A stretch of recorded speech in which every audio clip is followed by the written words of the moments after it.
All right, welcome to another episode of the Embracing Joy podcast. I'm so excited for this topic today, which is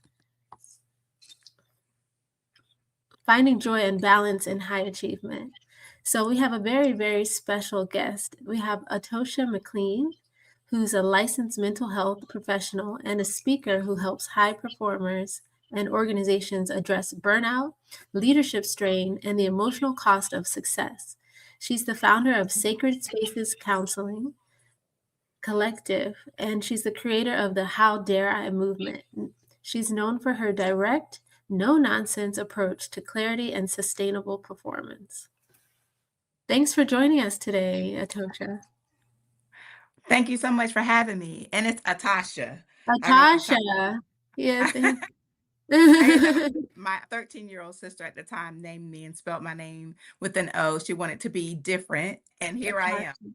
Natasha. Okay. I should have Mhm. asked before, but thank It's you. Thank okay. you. No problem.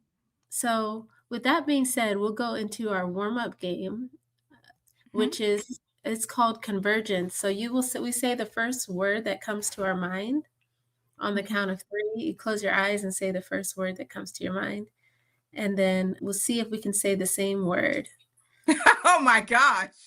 So, yeah. So we start with, so say you said blue and I said a brick, something that connects the two. Maybe we both say wall at the end as our next word Mhm. sequence. So, okay, on the count of three. One, two, three. Release. Building, release. Okay. So Mhm. building and release. On the one, two, three, on the count of three, we'll say something that connects those two. Okay. One, two, three. Sanctuary. People. I said sanctuary. I'm still thinking of building. Okay, so Oh, that's good. That's a good word. sanctuary and people, something that connects those two. Okay. Mhm. One, two, three. Nature. Faith. Faith. Faith is good. Okay, so faith and nature, something that connects those two. One, two, three. Hope. Clouds. Hope. Hope is a good one. Okay, so clouds and hope, something that connects those two. One, two, three. Heaven. Promise. Heaven and promise. Okay, heaven and promise go together very well. Mm. Oh, something that connects those two somehow. One, two, three. Spirit. Believe. Yeah, so spiritual, I was gonna say spirituality and belief.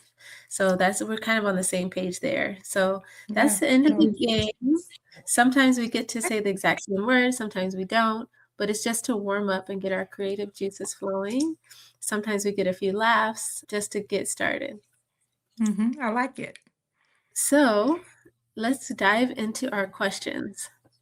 Mhm. Natasha, as a licensed mental health professional, and of course, as the founder of Sacred Spaces Collective Counseling Collective, you help a lot of high performers navigate burnout and leadership. How did you become passionate about supporting professionals in this way, and what led you to start your movement? Wow. That's a great question. First, it's just to notice a lot of people were high performers, but people are often awarded for enduring, but not for being honest, right? Not having that space to say, I'm tired, not having that space to not be strong. And so, just seeing people performing well, doing well, but just not balanced, not living a balanced life and being fused with what they do, right? You hear it all the time. Well, what do you do? Where do you work? What's your Mhm, title? As though that's your full identity, and it's not. And just kind of helping people separate the two and find value in not producing in what they do or what their title is, but who they are. I think sometimes they mhm, like I'll get to that later, not understanding how important it is to be congruent with yourself, know yourself enough so you can show up even better in those spaces. So that's kind of how I got into helping high performers. As far as the How Dare I movement, that came from a question that I had. I feel like I had Mhm. a sign in front of me that said, "How dare I ask for more? How dare I rest? How dare I have hope and joy?" Like there was this thing that just always made me feel like I couldn't. And so I Mm. wanted to empower people to say, yes, you can. You can dare to be more. You can dare to have more. You can dare to rest. And that is your right, just as much as it is to do the other things that you purpose in your heart and life to do. And so that was a question that I had to work through myself. And I felt it would be helpful and impactful for other people to hear and to consider as well. How dare I not? Mhm. How dare I not become all that I can? How dare I not step up to the challenge of becoming more or being more or having peace? Whatever how dare I not is, to step up and do that and do it with grace and not perfection. That's not the point, but just really truly give yourself an opportunity because you never really know, what you could become or what you could actually experience by Mhm. taking yourself.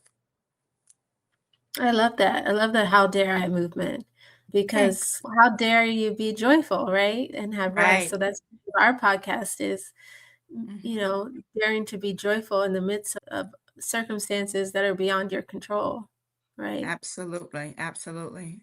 And that's something I talk about all the time with my clients is, what do you have control over? Yeah, there are a lot of factors in your life you don't have any say. You can't manage those things, but what are you doing in your own life to figure out how to have that joy, how to have peace, how to continue to move your life forward, regardless of what someone else is or isn't doing, right? Because when we do that, we take our power back, we empower our own selves, and we don't have to wait for someone to see us, to acknowledge, to do things for us. We can do it for ourselves. And not that Mhm. important, not that those things are not valid, but just also, what am I going to do for about my own life? And so really giving people those tools and skills to really rein in their own life and make those decisions that shift their life is really all we can do. Because I can't do anything about what someone else is doing and how they treat me and how they show up, but I can about how I show up and what I do. Definitely, definitely. We have to know how we show up and we have control over how we show up. So I love that. Absolutely. Hmm. I love that. So you're also known for your direct approach with helping clients find clarity and sustainable performance. How do you Hmm. help high achieving professionals break free from burnout, for example, while they still achieve at a high level? You can just give one example. Yeah, I think it's back to burnout is not a time management issue. It's an identity problem. Hmm. Who are you? Are you stuck on that wheel of performing and being applauded for what you produce?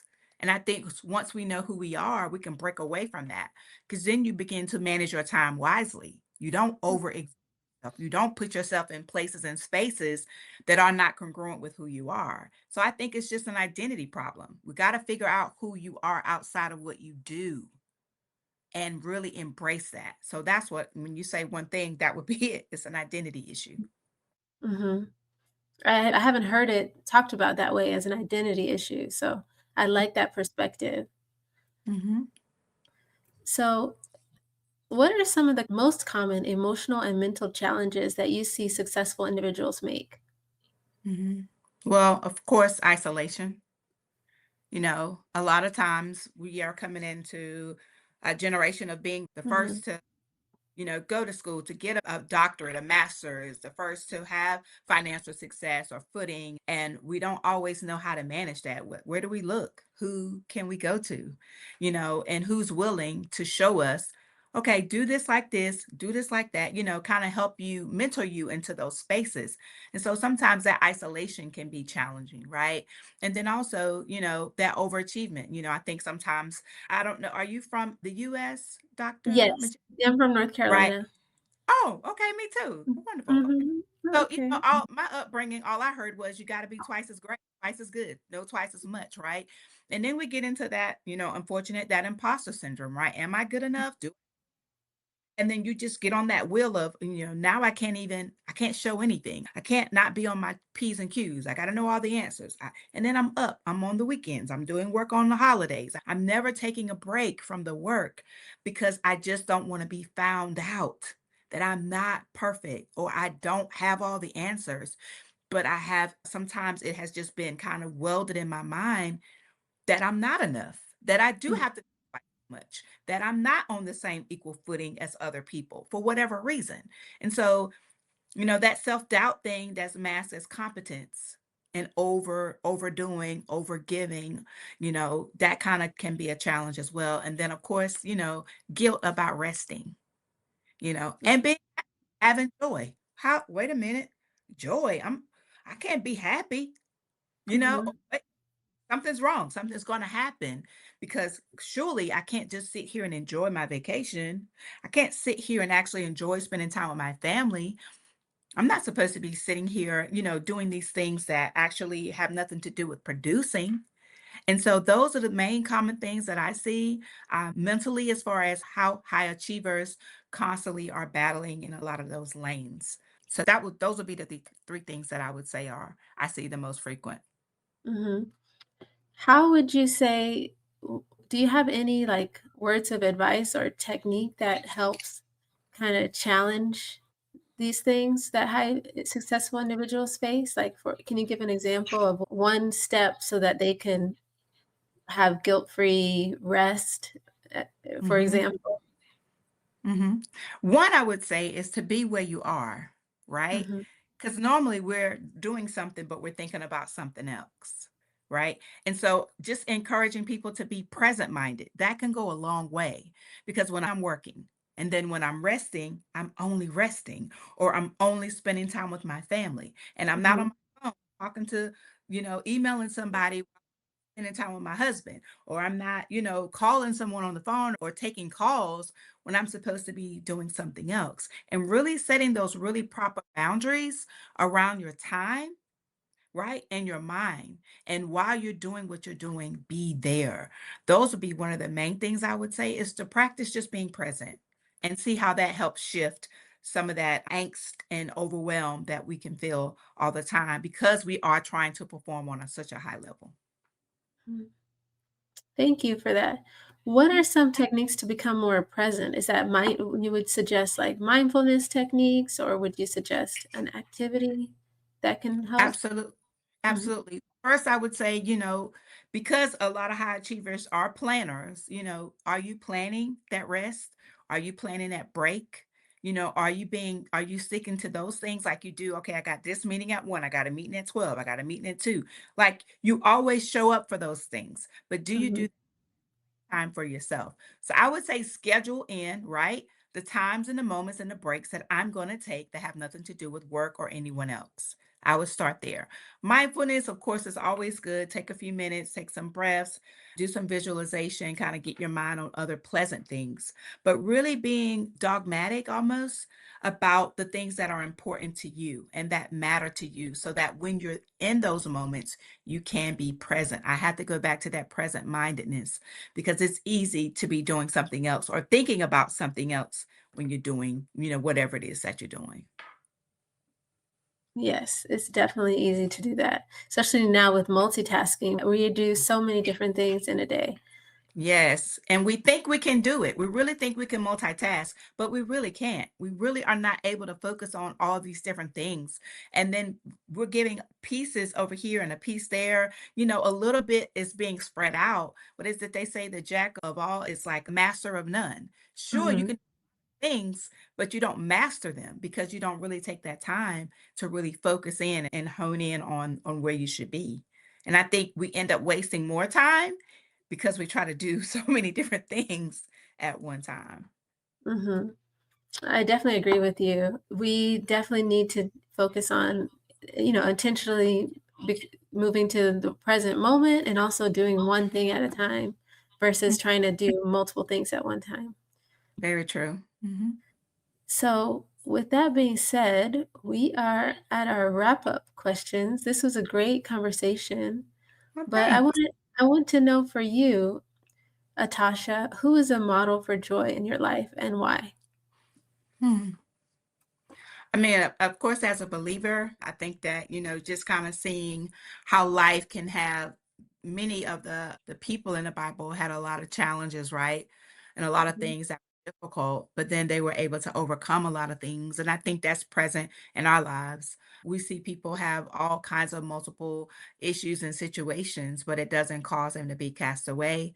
It doesn't mean that they're not able to overcome. It doesn't mean that they can't change their lives. And I think, being able to see so many different examples of women and men that were able to take their faith and allow that to move them into a different level of life.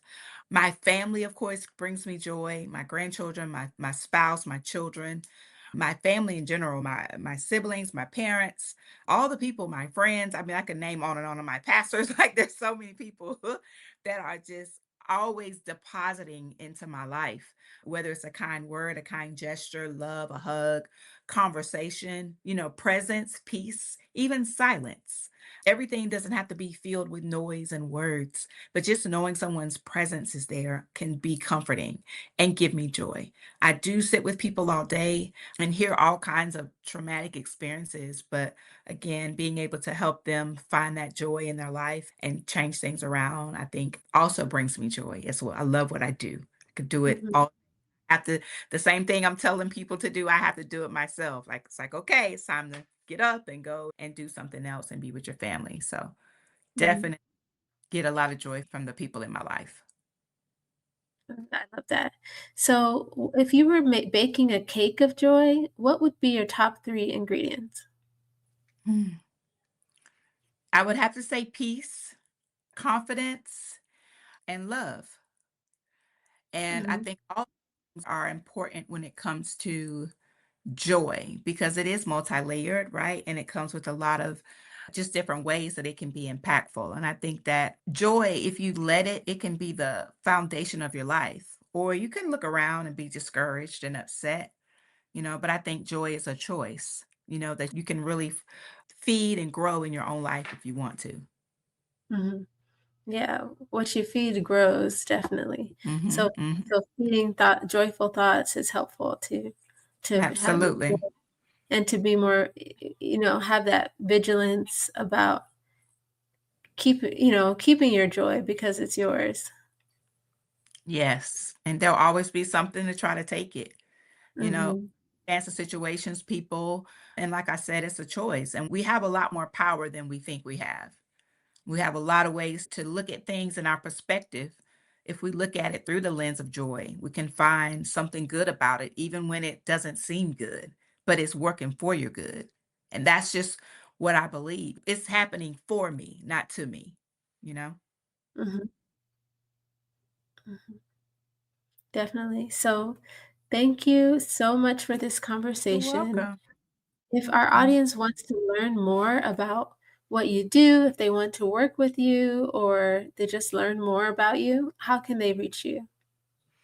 Well, they can go to my website, sacredspacescounseling.net. They can reach out to me, email info@sacredspacescounseling.net as well. Would love to speak with anyone that needs any assistance or would love to have more conversations. Mhm. Thank you. Thank you so You're much, welcome. Atasha. It's been such a pleasure. Absolutely. And You're welcome. Thanks for having me. thank you. Uh-huh. Bye-bye.